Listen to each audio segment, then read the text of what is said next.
Hello everyone. मैं हूं सौरभ सिंह और मैं आप सभी का स्वागत करता हूं अपने चैनल स्टेनो एक्सप्रेस में।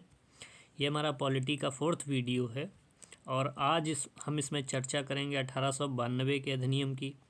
उसके अलावा देखेंगे 1892 का अधिनियम। इसके अलावा देखेंगे 1909 का अधिनियम और उसके बाद देखेंगे 1919 का अधिनियम। इन सारे अधिनियमों में जो जो चेंजेस किए गए भारत के प्रशासन में और उसके अलावा जो दूसरे बदलाव किए गए उनके बारे में चर्चा करेंगे। तो आइए शुरू करते हैं इस वीडियो को। तो सबसे पहले हम देखते हैं, ये है 1892 का अधिनियम और इसके पीछे हम लाने के कुछ उद्देश्य देख लेते हैं कि आखिर ये क्यों लाया गया, लाने का क्या उद्देश्य रहा। तो बैकग्राउंड में सबसे पहले हम देखेंगे। तो बैकग्राउंड में जब हम देखते हैं 1892 के अधिनियम को, तो 1885 में भारतीय राष्ट्रीय कांग्रेस की स्थापना होती है कि बहुत ही महत्वपूर्ण समय था, एक महत्वपूर्ण कदम था। भारतीय राष्ट्रवादियों ने अपनी एकता को बरकरार रखते हुए एक संस्था की स्थापना की, जिसके माध्यम से वे पूरे भारत में, वैसे छोटी छोटी संस्थाएं पूरे भारत में फैली हुई थी, लेकिन पहली बार एक बड़े स्तर पर एक बड़े संघ एक संस्था की स्थापना की गई। और ये 1885 में जब कांग्रेस की स्थापना की गई, तो कांग्रेस के जो राष्ट्रवादी लोग थे शुरुआत में, तो वो ज़्यादातर आज़ादी की डिमांड नहीं करते थे, सुधारों की बात करते थे। तो सुधारों में उन्होंने कई सारी डिमांड्स रखी। उन्होंने अपनी डिमांड्स रखना, चूँकि पहले राजनीतिक भिक्षावृत्ति उस काल को, शुरुआती जो 20 साल हैं 1885 से 1905 का जो बीच का काल है, उसे राजनीतिक भिक्षावृत्ति यानी भीख मांगना कहा जाता है। उसके जो आलोचक थे वो कहा करते थे। तो उसमें यही चीज़ थी, वो अपनी ज़्यादातर डिमांड रखते थे ब्रिटिश सरकार के सामने, भाई हमको ये दे दीजिए, ये दे दीजिए, ये दे दीजिए। और कुछ ऐसी जो डिमांड्स होती थी वो उनकी पूरी भी होती थी, कुछ ना कुछ सरकार मान लेती थी, क्योंकि सरकार एक तरीके से ये मानती थी कि कुछ मांगे मानने से जो विद्रोह की प्रवृत्ति है जो 1857 में देखने को मिली, उसमें कुछ कमी आएगी, इसलिए। और कुछ मेन डिमांड्स हम देख लेते हैं। तो सबसे पहले देखते हैं जो केंद्रीय विधान परिषद है, उसमें जो अतिरिक्त सदस्य, हमने पिछले वाले अधिनियम में देखा था, उसमें 6 अतिरिक्त सदस्य जोड़े गए थे। तो उन 6 अतिरिक्त सदस्यों की संख्या बढ़ाने पर इसमें बात हुई कि भाई थोड़ी संख्या बढ़ा दी जाए। तो एक तो ये बात होती है। दूसरी हम बात देखते हैं कि जो जो उसमें 6 अतिरिक्त सदस्य थे, तो ये 6 अतिरिक्त सदस्य मनोनीत होते थे। तो इसमें कहा गया कि जो अगर सदस्य हैं भी तो आपकी मर्जी से आ रहे हैं, मनोनीत कर रहे हैं, उनको मनोनीत करने का अधिकार वायसराय को था। तो वायसराय मनोनीत करता था। तो कहा गया, भारतीय राष्ट्रीय कांग्रेस ने कहा कि भाई इनका चुनाव होना चाहिए, कि चुनाव द्वारा इनको लाइए, संख्या बढ़ाइए, प्लस उनका इलेक्शन होना चाहिए। इलेक्शन से आए, ऐसे क्या फ़ायदा है कि उनको बिना चुने वो अंदर आ रहे हैं केंद्रीय विधान परिषद में। और उनको चूँकि वैसे तो वो चर्चा कर सकते थे, लेकिन बजट पर चर्चा का अधिकार नहीं था, कि राजस्व से संबंधित जो पैसे से संबंधित विषय होते थे उन पे चर्चा करने का अधिकार उनको नहीं हुआ करता था। तो इसलिए यह भी कहा गया कि भाई चलिए, बजट पर भी और जो राजस्व से संबंधित मसले हैं उन पे भी उनको बात करने का अवसर, चर्चा करने का अवसर उन्हें दिया जाए। तो ये सारी डिमांड्स जो थी कांग्रेस की तरफ से शुरुआत में रखी गई। तो अब इन डिमांड्स पे देखिए कुछ थोड़ा बहुत उनको मिलता है, कुछ न कुछ सुधार इसमें। तो सबसे पहले हम देख लेते हैं केंद्रीय विधान परिषद। तो केंद्रीय विधान परिषद जो है, केंद्रीय विधान परिषद में गैर सरकारी सदस्यों की संख्या जो है बढ़ा दी गई। अब केंद्रीय विधान परिषद में गैर सरकारी सदस्यों की संख्या बढ़ा दी गई थी, और उसी तरीके से राज्य विधान परिषद में भी संख्या बढ़ा दी गई, इंक्रीज़ कर दी गई। तो इस तरीके से दोनों जगहों पर संख्या बढ़ा दी जाती है। तो अब हम देखते हैं शुरुआत में क्या था, एक गवर्नर जनरल है और उस गवर्नर जनरल के साथ उसकी परिषद कार्य करती है। ये परिषद वो वाली परिषद है जो कार्यपालिका का सिर्फ काम देती, प्रशासनिक काम देखती। तो ये इसमें, और प्लस इसमें जो 6 सदस्य और जुड़ते हैं, वो 6 सदस्य, इन्हें कहा जाता है अतिरिक्त सदस्य। तो ये अतिरिक्त सदस्य 6 थे। तो इसमें यही अतिरिक्त सदस्यों में जो गैर सरकारी सदस्य थे, तो इसमें 2 तरीके के सदस्य होते थे। एक तो होते थे सरकारी सदस्य और दूसरे होते थे गैर सरकारी सदस्य। तो सरकारी और गैर सरकारी दो तरीके थे। विधान परिषद में दो तरीके के होते थे सदस्य, सरकारी और गैर सरकारी। तो गैर सरकारी सदस्य जो होते थे उनकी संख्या बढ़ा दी गई। उसी तरीके से राज्य विधान परिषद में थोड़ी संख्या बढ़ा दी गई। अब आगे देखते हैं गैर सरकारी सदस्यों के बारे में क्या व्यवस्था थी जो संख्या उनकी बढ़ाई गई। तो सबसे पहला तो हम देख लेते हैं कि गैर सरकारी सदस्यों की जो मनोनयन यानी उनको मनोनीत करने की जो पावर है वो वायसराय के पास थी। वायसराय उनको मनोनीत करता था। तो बंगाल चैम्बर्स ऑफ कॉमर्स से भी उनको मनोनीत करता था और केंद्रीय विधान परिषद में उन लोगों को वायसराय मनोनीत करता था। तो मनोनयन की पावर तो वायसराय के पास थी। उसके अलावा गवर्नर जनरल जो था वो इसमें भी। इसके अलावा अगर हम संख्या पर देख लेते हैं तो जो गैर सरकारी सदस्यों की संख्या जो पहले हमने देखा था कि वो 6 थी, तो उस 6 को थोड़ा बढ़ा दिया गया, थोड़ा इंक्रीज़ कर दिया गया। तो ये 6 की जो संख्या थी 6 को बढ़ा के यहाँ पे कर दी गई 16। अब इस 16 में कुछ सरकारी सदस्य होते थे और कुछ गैर सरकारी सदस्य होते थे। तो सरकारी सदस्य लगभग 6 होते थे और 10 जो हैं वो गैर सरकारी सदस्य होते थे। तो और चूँकि गवर्नर जनरल की जो परिषद थी उसमें भी 6 लोग थे, तो इस प्रकार से बहुमत इनका ही बना रहेगा। बहुमत हमेशा सरकारी सदस्यों का ही रहता था। और देखते हैं अब प्रांतीय विधान परिषद के बारे में देख लेते हैं। प्रांतीय विधान परिषद में क्या व्यवस्था थी। तो प्रांतीय विधान परिषद में गवर्नर जो था उसकी गैर सरकारी सदस्यों के मनोनयन की जो उसकी पावर थी वो सिफारिश पर आधारित थी। सिफारिश करते थे जिला परिषद हैं, नगर पालिका हैं, विश्वविद्यालय हैं, व्यापार संघ है, जमींदार है, चैम्बर ऑफ कॉमर्स हैं। ये इन सभी की सिफारिशों पर प्रांतीय विधान परिषद में वो सारे सदस्य आया करते थे। तो इस प्रकार से हमने 1861 का जो 1892 का जो अधिनियम है इस पर चर्चा कंप्लीट हुई। अब देखते हैं 1909 का जो भारतीय अधिनियम है इसके बारे में देखते हैं। तो थोड़ा इसका बैकग्राउंड सबसे पहले हम देख लेते हैं। बैकग्राउंड के बारे तो बात करते हैं हम बैकग्राउंड की। तो बैकग्राउंड में देखते हैं 1906 में दो बड़े काम होते हैं। एक तो बनती लिबरल पार्टी की सरकार बनती है इंग्लैंड में, लिबरल पार्टी जीतती है और उसकी सरकार बनती है। उसके बाद क्या होता है, उसके बाद 1906 में मुस्लिम लीग जो है वो भी बनती है।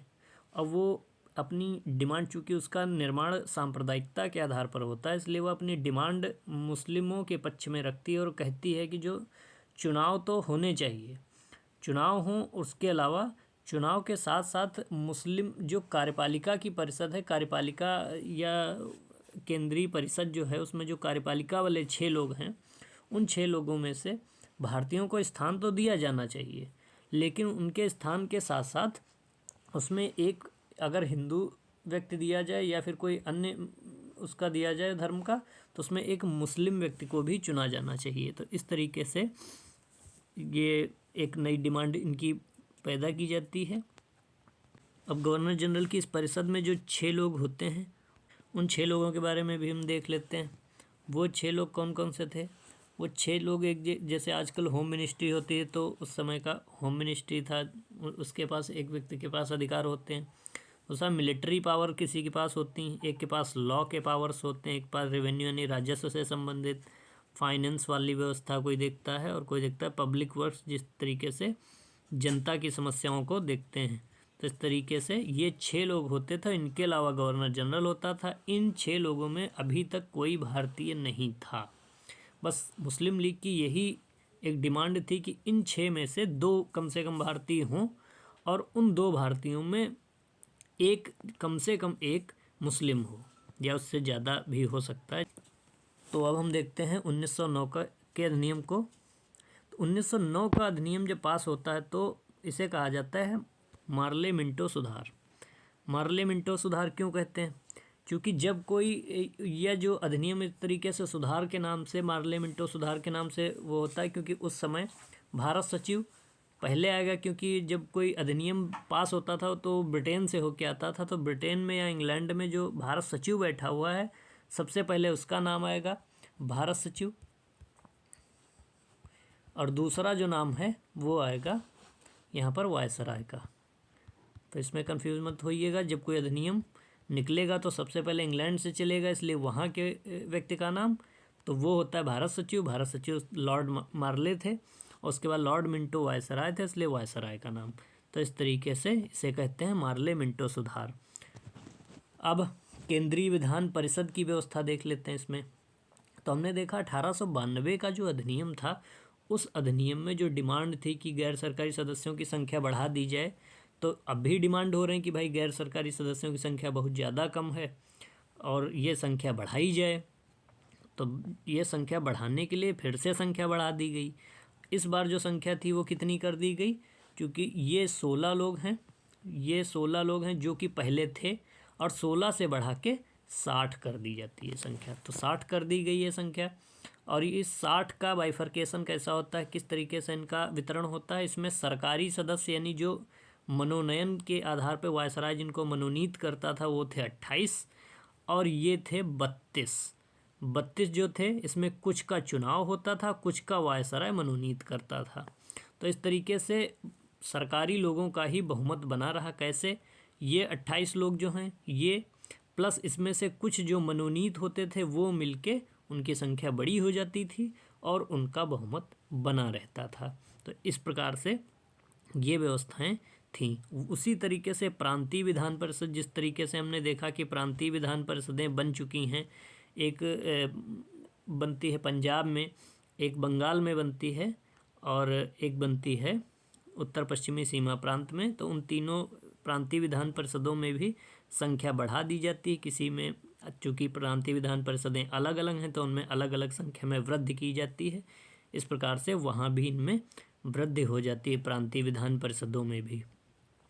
फिर हम आगे देखते हैं, तो इसमें कार्यों का जो दायरा था इनका, वो दायरा बढ़ा दिया जाता है धीरे धीरे। इस प्रकार से आप देखेंगे कि कार्यों का जो दायरा था वो धीरे धीरे बढ़ता चला जाएगा।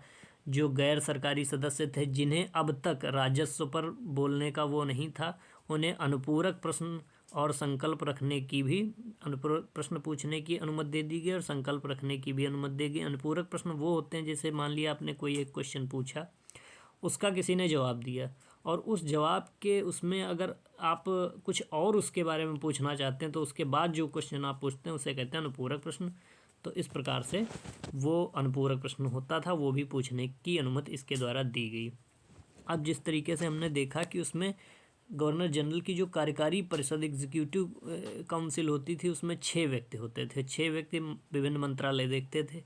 तो इन 6 व्यक्तियों में से पहली बार अभी तक कोई भी भारतीय इस विधि परिषद, अतिरिक्त सदस्यों में तो भारतीय आ सकता था लेकिन इनमें भारतीय नहीं आ सकता था, भारतीयों की एंट्री नहीं हुई थी। तो पहली बार एक एंट्री दी गई और वो एंट्री थी लॉ मेंबर, यानी विधि सदस्य। लॉ वाला जो डिपार्टमेंट था वो पहली बार किसी भारतीय को दिया गया, और ये दिया गया सत्येंद्र प्रसाद सिन्हा को।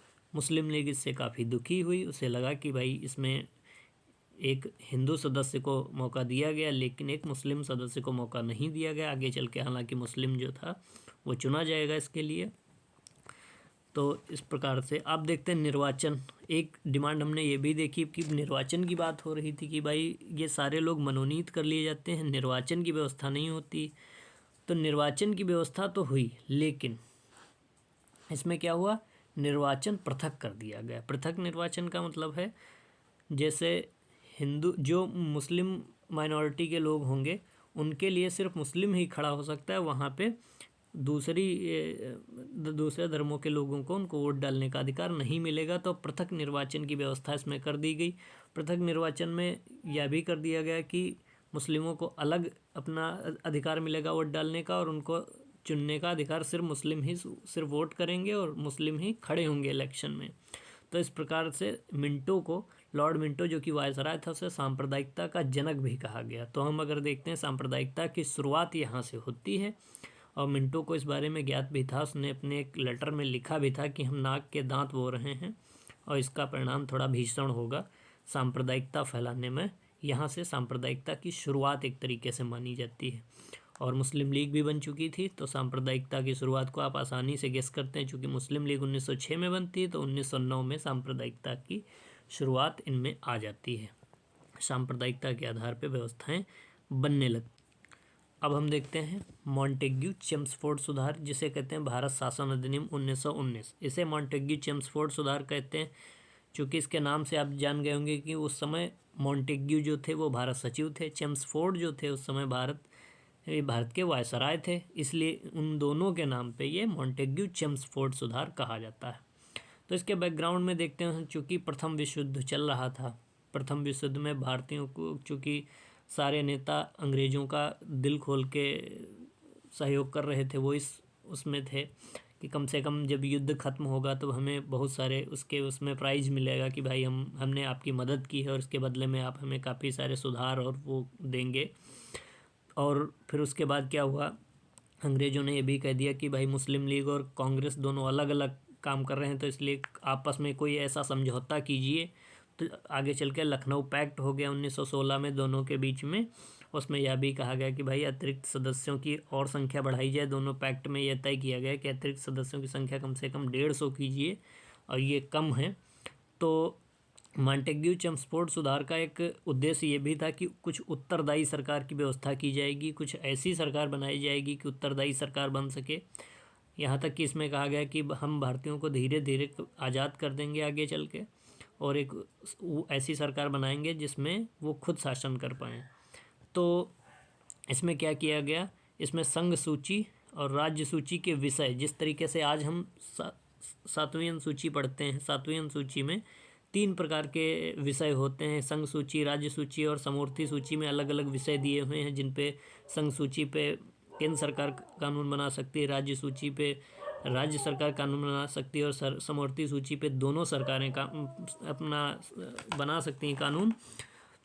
उसी तरीके से इसकी शुरुआत, ये सूचियों की शुरुआत यहाँ से होती है। संघ सूची यानी इसमें केंद्रीय विषय थे, इसमें केंद्र सरकार कानून बना सकती थी। राज्य सूची जो थी उसमें प्रांतीय विषय थे, और प्रांतीय विषयों को भी कई सारे भागों में बांट दिया गया था। जैसे ये हस्तांतरित विषय हैं, और द्वैध व्यवस्था थी, आरक्षित विषय थे और हस्तांतरित विषय थे, यानी ये द्वैध व्यवस्था इस तरीके से बना दी गई।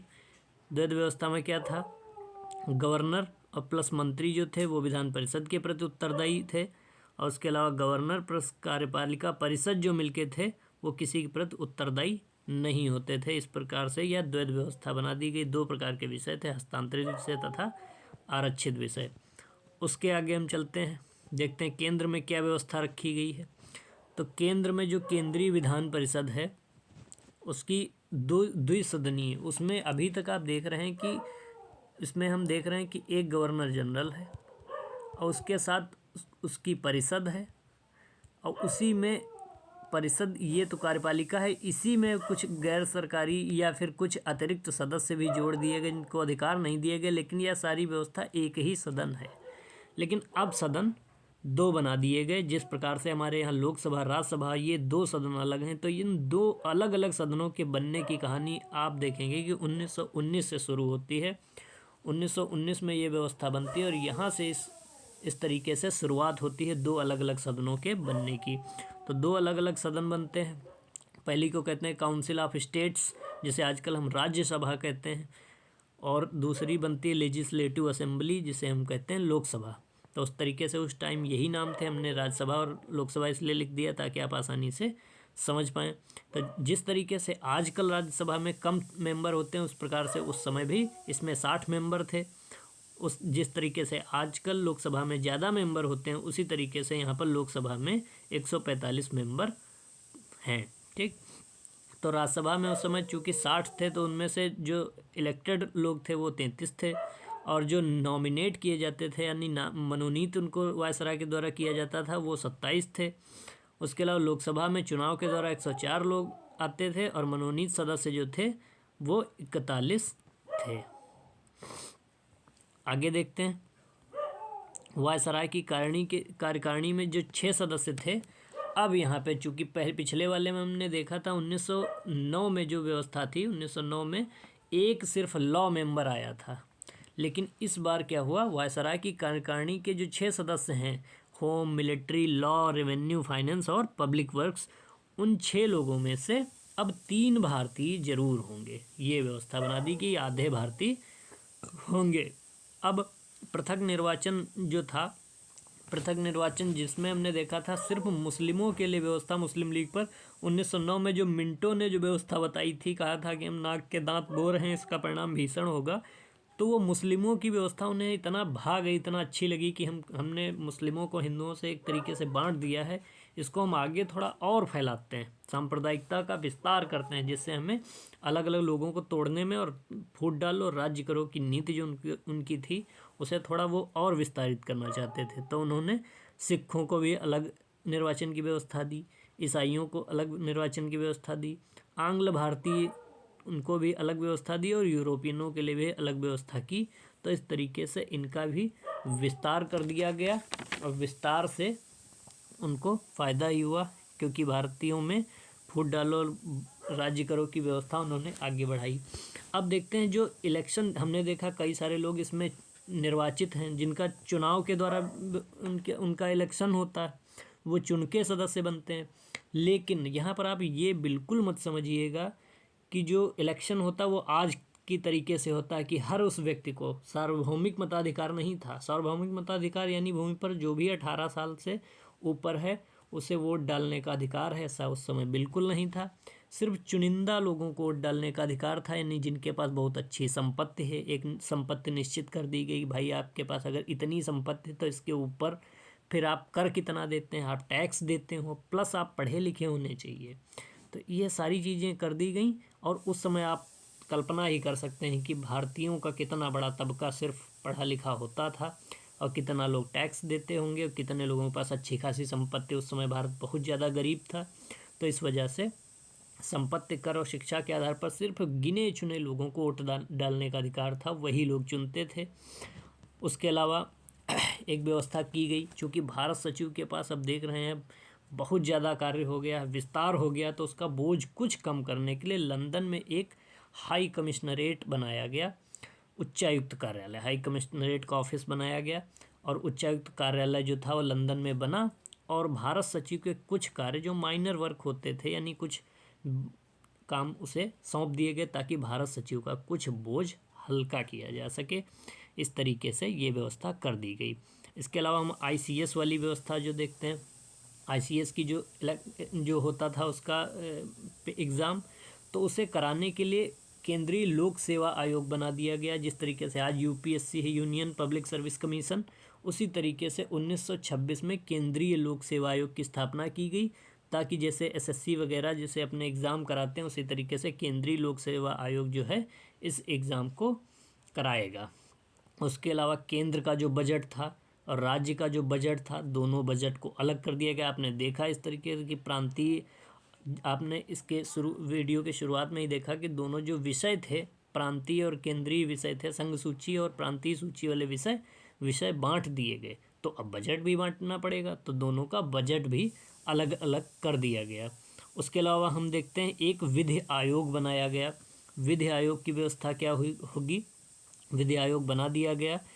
आयोग जब कोई बनाया जाता है तो आयोग का कुछ काम करने का तरीका ये होता है, मान लिया कोई आयोग बना दिया गया, कहीं पे कोई प्रॉब्लम है, तो इस आयोग में कुछ लोग ऐसे लिए जाएंगे कि वो उस विशेष फील्ड से, उस विशेष क्षेत्र में वो नॉलेज रखते हो कि भाई इसके बारे में इनको पता होना चाहिए। तो वो आयोग बनाया जाता है, फिर आयोग अपनी रिपोर्ट देता है अपनी रिपोर्ट, और उसके बाद उस रिपोर्ट पर कोई कार्रवाई की जाती है आगे। तो विधि आयोग बना दिया गया, और विधि आयोग से कहा गया कि भारत में जो कानून है, कानून बनाने की प्रक्रिया है, क्या क्या सुधार हो सकते हैं, क्या क्या व्यवस्थाएं आगे की जा सकती हैं, उनकी रिपोर्ट आप 10 साल तक एकत्र कीजिए, और 10 साल बाद अपनी रिपोर्ट दीजिएगा। तो ये है व्यवस्था सारी। इसी के साथ हम अपना इस वीडियो को समाप्त करते हैं। Thank you.